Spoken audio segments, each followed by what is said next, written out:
نحمده ونستعينه ونستغفره ونؤمن به ونتوكل عليه ونعوذ بالله من شرور أنفسنا ومن سيئات أعمالنا من يهده الله فلا مضل له ومن يضلله فلا هادي له ونشهد أن لا إله إلا الله وحده لا شريك له ونشهد أن سيدنا وسندنا ومولانا وحبيبنا محمدا عبده ورسوله أرسله الله تعالى إلى كافة للناس بشيرا ونذيرا وداعيا إلى الله بإذنه وسراجا منيرا يقول الله عز وجل إن الله وملائكته يصلون على النبي يا أيها الذين آمنوا صلوا عليه وسلموا تسليما درود إبراهيم قرئ اللهم صل على محمد وعلى آل محمد كما صليت على إبراهيم وعلى آل إبراهيم إنك حميد مجيد اللهم بارك على محمد وعلى آل محمد كما باركت على إبراهيم وعلى آل إبراهيم إنك حميد مجيد أما بعد فأعوذ بالله من الشيطان الرجيم بسم الله الرحمن الرحيم والعصر إن الإنسان لفي خسر صدق الله العلي العظيم وصدق ما قاله النبي الكريم ونحن على ذلك من الشاهدين والشاكرين والذاكرين والحمد لله رب العالمين محترم মুসল্লিয়ান کرام আল্লাহ রাব্বুল আলামিনের নিকট শুকরিয়া আদায় করি যে আল্লাহ রাব্বুল আলামিন রব্বুল ইজ্জাহ আমাদেরকে ইয়াউমুল জুমআতে সালাতুল জুমআহ আদায়ের উদ্দেশ্যে মসজিদে একত্র হওয়ার তৌফিক দান করেছেন। কালিমাতুশ শুকর আদায় করি আলহামদুলিল্লাহ। আল্লাহ রাব্বুল আলামিনের শুকরিয়া আদায় করা এটা আল্লাহ তাআলার হক, আল্লাহ তাআলার প্রাপ্য এবং আমাদের একান্ত কর্তব্য যে আল্লাহ রাব্বুল আলামিন বান্দাদের থেকে এটা চান যে বান্দা স্বেচ্ছায় আল্লাহ তাআলার নিয়ামতকে স্মরণ করে আল্লাহ তাআলার প্রতি কৃতজ্ঞ হয়ে আল্লাহ তাআলার নিয়ামতকে স্মরণ করে তার নিজ উদ্যোগে নিজের ইচ্ছায় আল্লাহ তাআলার শুকরিয়া জ্ঞাপন করবে, আল্লাহ তাআলার তাসবিহ পাঠ করবে। ফেরেশতারাও আল্লাহ তাআলার তাসবিহ পাঠ করে অনবরত, তাদের সৃষ্টি শুরু থেকে তাদের শেষ পর্যন্ত প্রত্যেকটা মুহূর্তেও ফেরেশতারা আল্লাহ তাআলার তাসবিহ পাঠ করে। ফেরেশতাদের তাসবিহ আর মানুষের তাসবিহ, বান্দার তাসবিহ ভিন্ন। ফেরেশতারা তাসবিহ পাঠ করে আল্লাহ তাআলার কৃতজ্ঞতা আদায় করে, এটা তার কোনো নিজের কোনো উদ্যোগ না, নিজের ইচ্ছা না, কোনো নিয়ামতকে স্মরণ করে না, বরং এটা তার সে অটোমেটিকলি করে। আল্লাহ তাআলা তাকে এই জন্যই বানানো হয়েছে, সেটা করতেই থাকবে, তার অন্য কোনো কিছু করার উপায় নেই, তার শুকরিয়া আদায় না করে থাকার কোনো উপায় নেই, সম্ভাবনাও নেই। কিন্তু মানুষের সুযোগ আছে, সে নাফরমানি করতে পারে, অবাধ্যতা করতে পারে। আল্লাহ তাআলা এইভাবে তাকে সৃষ্টি করেছেন, অবাধ্যতার সুযোগ থাকা সত্ত্বেও, নাফরমানির সুযোগ থাকা সত্ত্বেও যে আল্লাহ তাআলার কাছে নিজেকে সঁপে দেয়, আল্লাহ তাআলার কাছে অগ্রবর্তী হয়, আল্লাহ তাআলার নৈকট্য লাভে এগিয়ে আসে, আল্লাহ তাআলাও তার প্রতি এগিয়ে আসেন। আল্লাহ রাব্বুল আলামিন বলেন যে মা ইয়াতাকাররাবু ইলাইয়া আবদি আমার নিকট বান্দা যখন নিকটবর্তী হয়, আমার নৈকট্য তালাশ করে, আমি সাথে সাথে তার জবাব দেই এবং আমি বলি, বান্দা আমি হাজির। মুহতারাম, যে শুকরিয়া আদায় করা, আল্লাহ রাব্বুল আলামিনের কৃতজ্ঞতা আদায় করা, এটা আল্লাহ তাআলা আমাদের উপর যে অগণিত নিয়ামত দ্বারা আমাদেরকে সৌভাগ্যবান করেছেন, ধন্য করেছেন, সেই নিয়ামতকে স্মরণ করে সেই নিয়ামতের শুকরিয়া আদায় করা। এবং আল্লাহ তাআলা ঘোষণা দিয়েছেন যে বান্দা যতক্ষণ আমার শুকরিয়া আদায় করবে, লা ইন শাকারতুম লা আযীদান্নাকুম, আমি আমার নিয়ামতকে বাড়াতেই থাকব। লা আযীদান্নাকুম, অবশ্যই অবশ্যই আমি আমার নিয়ামতকে বাড়িয়ে দিব। আর যদি শুকরিয়া আদায় না করে, আল্লাহ তাআলাকে ভুলে থাকে, আল্লাহ তাআলা নিজেকে ঘোষণা করছেন, আনা গানিয়্যুন কারীম, তোমার এই শুকরিয়া আমার দরকার নেই, আমি নির্মুখাপেক্ষী। আমরা যখন আল্লাহ তাআলার শুকরিয়া আদায় করি, আল্লাহ তাআলা তাসবিহাত পাঠ করি, এতে কি আল্লাহ তাআলার কোনো লাভ হয়? আল্লাহ তাআলার এতে কোনো লাভ লোকসান আছে? মাআদাল্লাহ। বরং এটা করি আমি আমার নিজের জন্য, আমি আমার নিজের সৌভাগ্যের জন্য। মুহতারাম, একটা আয়াত তেলাওয়াত করেছি, আল্লাহ রাব্বুল আলামিন সূরাতুল আসরে সময়ের শপথ করেছেন। ওয়াল আসর, সময়ের শপথ। আল্লাহ রাব্বুল আলামিন যখন কোন বস্তুর শপথ করেন, সেই শপথ দ্বারা সেই বিষয়ের গুরুত্বের প্রতি আমাদেরকে নির্দেশ করেন। যে সময়ের শপথ, সময় তো আল্লাহ তাআলার সৃষ্টি, আল্লাহ তাআলা তার কোন মাখলুকের নামে শপথ করছেন। এই শপথের উদ্দেশ্য হলো সেই নিয়ামতের প্রতি আমাদের দৃষ্টি আকর্ষণ করা, বিশেষভাবে দৃষ্টি আকর্ষণ করা, এর গুরুত্ব আমাদের সামনে তুলে ধরা। যে আল্লাহ তাআলা এই কসম করে, শপথ করে ইঙ্গিত করেন যে সময় কিন্তু অনেক গুরুত্বপূর্ণ। ওয়াল আসর ইন্নাল ইনসানা লাফি খুসর, যে মানুষ ক্ষতির মধ্যে আছে। আল্লাহ তাআলা বলছেন যে সময়, এই নিয়ামত স্বরূপ আমি সময় দিয়েছি, এই সময়ের মধ্যেই মানুষ ক্ষতির মধ্যে আছে, বিশৃঙ্খলার মধ্যে আছে। তবে ইল্লাল্লাযীনা আমানু ওয়া আমিলুস সালিহাত, যারা ঈমানদার তারা লাভবান। কারণ ঈমান আনার কারণে, ঈমানের বদৌলতে তার ওই সময়টা অনেক দামি। কিভাবে? যার ঈমান নেই, সে তার সময়কে যতই ভালো কাজে লাগাক, সে দান করুক, সে খেদমতুল খালক করুক, সে যে কোনো সেবাই করুক, যে কোনো ভালো কাজই করুক, সেই ভালো কাজের বদৌলতে আখিরাতে তার জন্য কোনো প্রতিদান থাকবে না। সময়কে কাজে লাগানো দ্বারাও তার কোনো দুনিয়াতে কিছু উপকারিতা আল্লাহ তাআলা তাকে দিবেন, কিন্তু আখিরাতে তার জন্য কিছু বরাদ্দ থাকবে না, লা নাসিবা ফিহা।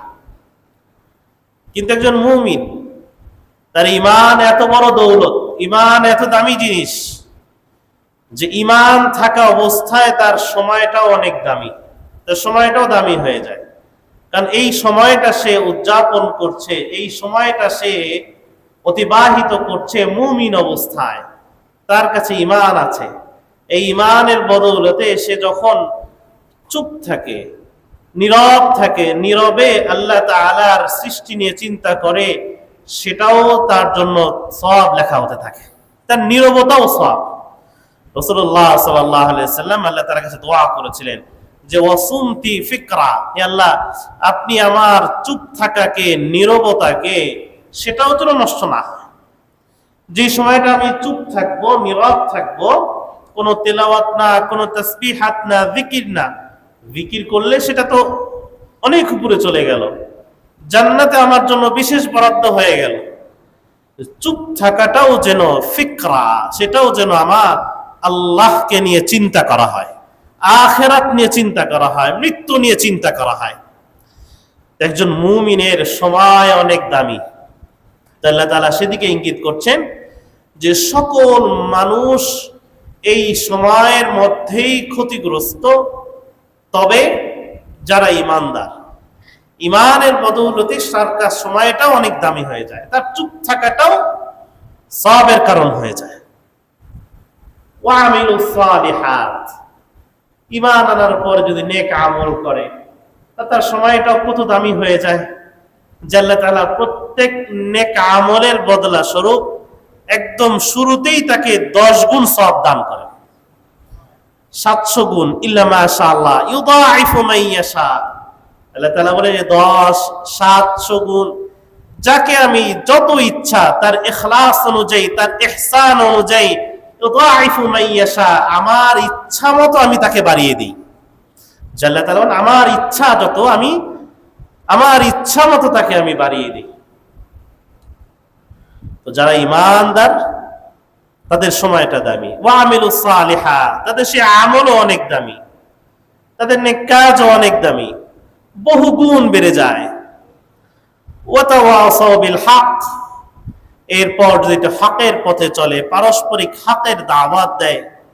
ওয়া তাওয়াসাউ বিস সবর, যদি সবরের সাথে চলে, মুসিবত আসবে, বিপদ আসবে, এই বিপদে যদি ধৈর্য ধারণ করে, এই বিপদটাকে যদি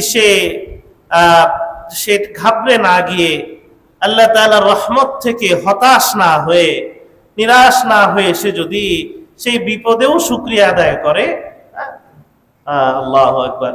আল্লাহ রাসূল সাল্লাল্লাহু আলাইহি ওয়াসাল্লাম বলেছেন যে একজন মুমিন তার সবকিছুতেই সওয়াব হয়, এমনকি হাত্তা শাওকা, তাকে যদি একটা কাঁটা তার গায়ে বিধে, সেই কাঁটা যে তার গায়ে বিধলো, একজন মুমিনের গায়ে কাঁটা বিধলো, এই জন্য সে একটু কষ্ট পেল, এই কষ্টের কারণে আল্লাহ রাসূল সাল্লাল্লাহু আলাইহি ওয়াসাল্লাম ঘোষণা দিচ্ছেন এই কাঁটার একটু কষ্টের কারণে তার গুনাহ মাফ হয়ে যায়। রাসূলুল্লাহ সাল্লাল্লাহু আলাইহি ওয়াসাল্লাম বলেন শীতের দিনে মানুষ যে ওযু করে, এই ওযু করতে যে যার কষ্ট হয়, ওই কষ্টের বদলে আল্লাহ তাআলা তাকে বিশেষ সওয়াব দান করেন। ওযুর সওয়াব তো দেন, শীতকালে যে ঠান্ডা পানিতে একটু কষ্ট করলো, ওযু কষ্টের সাথে ওযু, ওই কষ্টের কারণে তার জন্য আলাদা সওয়াব তার জন্য বরাদ্দ থাকে। মুহতারাম, এই সবরের সাথে যদি কেউ চলে, হকের উপর যদি কেউ চলে, ঈমানের সাথে আমলে সালেহ, ফরজের প্রতি যত্নবান হয়, হারাম থেকে বেঁচে থাকে, আল্লাহ তাআলা ঘোষণা দিচ্ছেন যে সে ক্ষতিগ্রস্ত না, সে লাভবান, আখিরাতে সে লাভবান। সে আল্লাহ তাআলার সাথে এমন একটা বাণিজ্যে, এমন একটা ব্যবসায় সে লিপ্ত হয়ে গেল, ইয়ারজুনা তিজারা লান তাবুর, যেই ব্যবসায় কোনো লস নেই। আল্লাহ তাআলার সাথে এমন ব্যবসায় সে চুক্তিবদ্ধ হয়ে গেল, লান তাবুর, সেই ব্যবসায় কোনো লস নেই, শুধুই লাভ আর লাভ। সময়ের প্রতি যত্নবান হওয়া, আমাদের সালফে সালেহিন, সাহাবা আজমাইন, তারা সময়ের প্রতি কি পরিমাণ যত্নশীল ছিলেন, এই সময়কে কতটা গুরুত্বপূর্ণ মনে করেন, আমরা এই ব্যাপারে সংক্ষিপ্ত আলোচনা করব ইনশাআল্লাহ। সময়টা যে কত দামি এটা বোঝা যায় যখন সময় ফুরিয়ে আসবে, শেষ সময়। কোরআনে আল্লাহ তাআলা সেই চিত্র এঁকেছেন, হাত্তা ইযা হাদারা আহাদাহুমুল মাউত, যখন মৃত্যুর সময় উপস্থিত হয়ে আসবে, শেষ মুহূর্ত সে অনুধাবন করতে পারবে যে এটা আমার শেষ মুহূর্ত। আলা রাব্বির জিউন, সে আল্লাহ তাআলার কাছে অনেক বড় কিছু চাবে না। এই শেষ মুহূর্তে এসে সে অনেক টাকা পয়সা, স্বর্ণ, গাড়ি, বাড়ি এগুলো চাবে না, যে আমার শেষ সময় আল্লাহ আপনি আমাকে একটা বাড়ি দিয়ে দেন, আমার ব্যাংক ব্যালেন্স ভরে দেন, এমন কিছু চাবে না। বরং মৃত্যুর সময় সে বুঝতে পারবে সে তার সময়টা কিভাবে অতিবাহিত করেছে। এই সময় যে আল্লাহ তাআলার পক্ষ থেকে এত বড় নিয়ামত ছিল, এই নিয়ামতকে সে কিভাবে খেয়ানত করেছে, সে সেটা বুঝতে পেরে আল্লাহ তাআলার কাছে একটা সময় ভিক্ষা চাবে, যে আল্লাহ আপনি আমাকে একটু সময় দেন। হাত্তা ইযা হাদারা আহাদাহুমা ক্বালা রাব্বির জিউন, আল্লাহ আপনি আমাকে এক মুহূর্তের জন্য একটু ফেরত দেন। লাআল্লি আ'মালু সালিহান ফীমা তারাকত, যেটা আমি ফেলে এসেছি, যেই সময় আমি নষ্ট করে এসেছি, আমি একটা ভালো কাজ করি, আল্লাহ আপনি আমাকে একটা ভালো কাজ করার জন্য এক মুহূর্ত আমাকে সময় দেন। সে আল্লাহ তাআলার কাছেই চাবে। কাল্লা, আল্লাহ তাআলা বলবেন যে কখনো না। ইন্নাহা কালিমাতুন হুয়া কাইলুহা, এটা তোমার কথার কথা, আমি ভাবানুবাদ করছি। আল্লাহ তাআলা না কালিমাতুন কাইলহা, এটা তোমার বলার দরকার তাই তুমি বলছো, এটা তোমার কথার কথা। ওয়া মিন ওয়ারাইহিম বারযাখ ইলা ইয়াউমি ইবআসুন, তুই এমন একটা সময় উপস্থিত হয়েছে যেই সময় থেকে শুধু সামনে যাওয়া যায়। এটা আপনার জীবনের এমন একটা মুহূর্ত যে এই বারযাখের যে জগৎ, এই জগৎ থেকে সামনে আসা যায়, পিছনে আসা যায় না। ইলা ইয়াউমি ইবআসুন, সে হাসরের ময়দান, পুনরুত্থানের সেই দিন, সেই দিনের দিকে এটা শুধু সামনেই যাবে, আর পিছনে যাওয়ার সুযোগ নেই। অপর এক আয়াতে আল্লাহ তাআলা বলেন যে বান্দার অবস্থা, পরিণতি আল্লাহ তাআলা তুলে ধরেন, মিন ক্বাবলা ইয়াতি আহাদাকুমুল মাউত ফায়াকুল রাব্বি লাউলা আখারতানি ইলা আজালিন করিব, হে আল্লাহ আপনি আমাকে সামান্য অল্প একটা মুহূর্ত দেন, ফাসাদ্দাক, আমি একটু দান করে আসি, একটা সাদাকা করে আসি, আল্লাহ আপনি আমাকে এক মুহূর্ত সময় দেন। আখিরনা ইলা আজালিন করিব নুজিব দাওয়াতাক ওয়া নাত্তাবি'র রুসুল, হে আল্লাহ আপনি আমি আপনার একটা ডাকে সাড়া দিয়ে আসি। যে বান্দা এই মৃত্যুর মুহূর্তে কঠিন পরিস্থিতিতে সে তার সময়ের মূল্যটা সে অনুধাবন করবে, তখন সময়ের মূল্য বুঝে কি কোনো লাভ হবে? আল্লাহ তাআলা বলবে আমি তোমাকে অনেক সময় দিয়েছিলাম, অনেক সময় দিয়েছিলাম। আমরা তাফসীরে আলোচনায় শুনেছি যে হাশরের ময়দানে আল্লাহ তাআলা বান্দাকে পুরো আসমান জমিন পরিমাণ স্বর্ণর মালিক আল্লাহ তাআলা তাকে বানিয়ে দিবেন, বলবেন যে আমি তোমাকে আসমান জমিনের এই মাঝে যে পরিমাণ জায়গা, এই মহাশূন্য, এই পরিমাণ স্বর্ণের মালিক আমি তোমাকে বানিয়ে দিলাম, তুমি কি আমার শাস্তি থেকে বাঁচার জন্য এটাকে জামিন স্বরূপ দান করে দিতে পারবে? সে বলবে অবশ্যই পারবো, হ্যাঁ আমি এটা দান করে দিলাম। আল্লাহ তাআলা বলবেন যে আমি তো তোমার থেকে সাআলতুকা আহওয়ানা মিন যালিক, আমি তো তোমার কাছ থেকে আরো খুব সামান্য জিনিস, অনেক অল্প চেয়েছিলাম দুনিয়াতে, আমি তারও অনেক অল্প চেয়েছিলাম। তো এই সময়টাকে কাজে লাগাতে হবে। গত জুমায় আমি আলোচনা করেছি আল্লাহ তাআলা মুমিনদের যে বিশেষ একটি গুণ আল্লাহ তাআলা আলোচনা করেন যে ওয়াল্লাযীনা হুম আনিল লাগwi মু'রিদুন, যে মুমিন যার অন্তরে ঈমান আছে সে সময়ের প্রতি অবহেলা করে না, সে অনর্থক বেহুদা কাজে তার সময়কে ব্যয় করে না। আল্লাহ তাআলা তার প্রিয় বান্দা, রহমানের প্রিয় বান্দাদের একটি মৌলিক বৈশিষ্ট্য বলেছেন যে সে কোনো হারাম কাজের মধ্যে নিজেকে নিয়োজিত করে না, অনর্থক কাজে নিজেকে নিয়োজিত করে না। ওয়াইদা মাররু বিল্লাগwi মাররু কিরামা, যদি সামনেও চলে আসে অনর্থক কাজ, হারামের কোনো বিষয়, কোনো অনুষঙ্গ চলে আসলো, মাররু কিরামা, সে সম্মানের সাথে পাশ কেটে যায়, সম্মানের সাথে সেটাকে স্কিপ করে।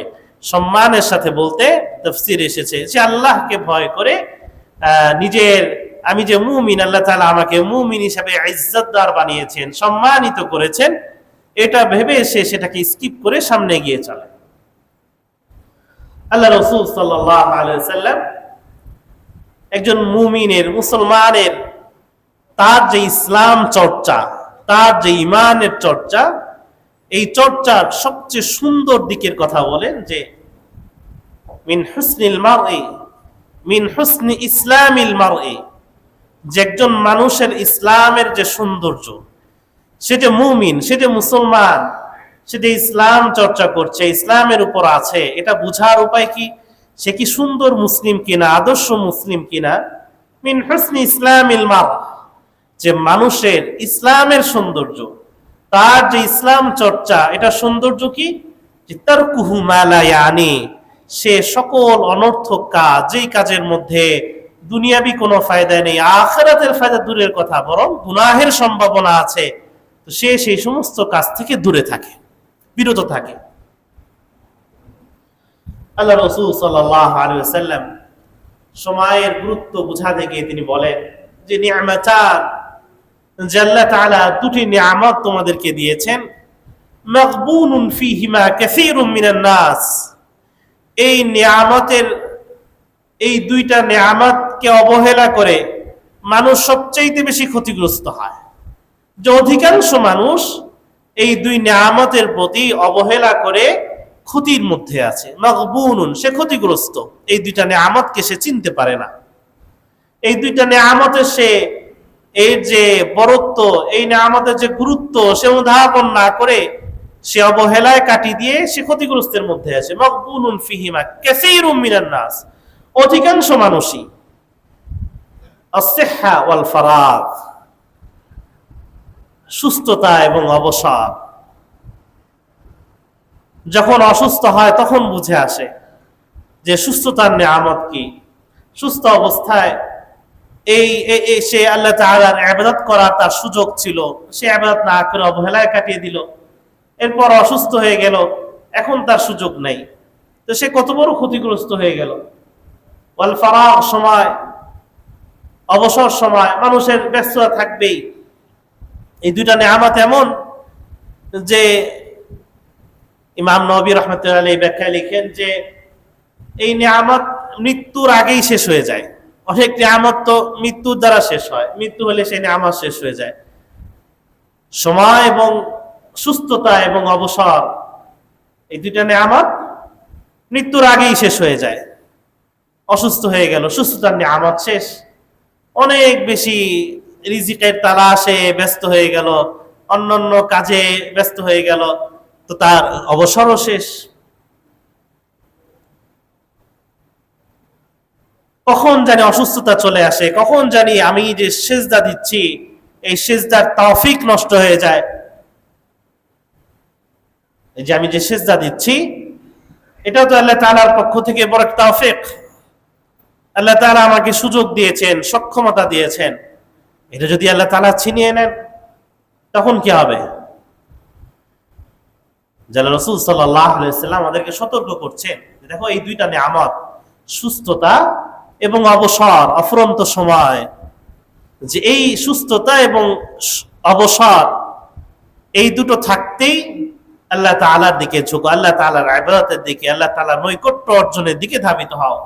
কারণ যখন অসুস্থতা চলে আসবে তখন সম্ভব হবে না, আবার যখন অতিরিক্ত ব্যস্ততা চলে আসবে তখনও সম্ভব হবে না। রাসূলুল্লাহ সাল্লাল্লাহু আলাইহি ওয়াসাল্লাম এই নিয়ামতকে আমাদের জন্য গনিমত মনে করতে বলেছেন। এই নিয়ামতগুলোকে গনিমত মনে করতে বলেছেন যে আল্লাহ তাআলার গনিমত মানে কি? আল্লাহ তাআলার পক্ষ থেকে বিশেষ হাদিয়া, যে ক্ষতিকর দিক আসার আগেই এইটাকে গনিমত মনে করে কাজে লাগাও। ইগতানিম খামসান ক্বাবলা খামসিন, আল্লাহ রাসূল সাল্লাল্লাহু আলাইহি ওয়াসাল্লাম ইরশাদ করেন যে পাঁচটি জিনিস আসার পূর্বেই পাঁচ জিনিসের প্রতি যত্নবান হও, এটাই গনিমত মনে করে এই নিয়ামতের শুকরিয়া আদায় করো। শাবাবাকা ক্বাবলা হারামিক, অতি বার্ধক্য, যেই বার্ধক্য সুষ্ঠুভাবে ইবাদতের জন্য বাধা হয়ে দাঁড়ায়, হারাম, যেই বার্ধক্য অপরের জন্য পারিপার্শ্বিক অবস্থার জন্য কষ্টকর হয়ে যায়, যেই বার্ধক্য আকলকে নাকেস করে দেয়, স্বাভাবিক বুদ্ধিটাকে সংকীর্ণ করে দেয়, এই অতিশয় বার্ধক্য থেকে আল্লাহ রাসূল সাল্লাল্লাহু আলাইহি ওয়াসাল্লাম পানাহ চেয়েছেন। আল্লাহুম্মা ইন্নী আউযু বিকা মিনাল হারাম, আল্লাহ, যে অতিশয় বার্ধক্য, যেই বার্ধক্য মানুষের আকলকে নাকচ করে দেয়, যেই বার্ধক্য আশেপাশের জন্য অনেক বেশি কষ্টকর হয়ে যায়, যেই বার্ধক্য আমাকে ইবাদত থেকে মাহরুম করে দিবে, ওই বার্ধক্য থেকে আমি পানাহ চাই, সুস্থতার সাথে ঈমানি জিন্দেগি চাই। যে আল্লাহুম্মা ইন্নী আউযু বিকা মিনাল হারাম, আল্লাহ রাসূল সাল্লাল্লাহু আলাইহি ওয়াসাল্লাম এই দোয়া করেছেন যে শাবাবাকা ক্বাবলা হারামিক, সেই অতিশয় বার্ধক্য আসার পূর্বে এই তারুণ্যকে গনিমত মনে কর। ওয়া সিহহাতাকা ক্বাবলা সাকামিক, অসুস্থতা আসার পূর্বেই এই সুস্থতার জিন্দেগিকে নিয়ামত মনে করো, গনিমত মনে করো। ওয়া গিনাকা ক্বাবলা ফাকরিক, দারিদ্র আসার পূর্বেই এই সচ্ছলতাকে গনিমত মনে করো, অর্থাৎ সাদাকা করো, এটাকে গনিমত মনে করো। ওয়া ফারাগাকা ক্বাবলা শুগলিক, ব্যস্ততা আসার পূর্বেই, কখন কোন ব্যস্ততা চলে আসে, যে ব্যস্ততা আসার পূর্বেই যে অবসর সময়, এই সময়টাকে গনিমত মনে করো। ওয়া হায়াতাকা ক্বাবলা মাউতিক, মৃত্যু আসার পূর্বেই এই জীবনকে গনিমত মনে করো। আল্লাহ রাসূল সাল্লাল্লাহু আলাইহি সাল্লাম পাঁচটা বিষয়কে, পাঁচটা জিনিস আসার পূর্বে গনিমত মনে করতে বলেছেন। এই তারুণ্য, এই শক্তি, সাহাত, কুওয়াত, শক্তি, সুস্থতা, এই সময়, অবসর, এই জীবন, এই ধনাঢ্য সচ্ছল অবস্থা এবং এই সুস্থতা, এটাকে নিয়ামত মনে করতে হবে। এটা আল্লাহ তাআলা আমাকে, আমি চাওয়া ছাড়াই, আমি কোনো ধরনের আবেদন করা ছাড়াই, আমার যোগ্যতা ছাড়াই, উপযুক্ততা ছাড়াই আল্লাহ তাআলা আমাকে বিশেষ হাদিয়া দিয়েছেন। তো এই হাদিয়াকে, এটা গনিমত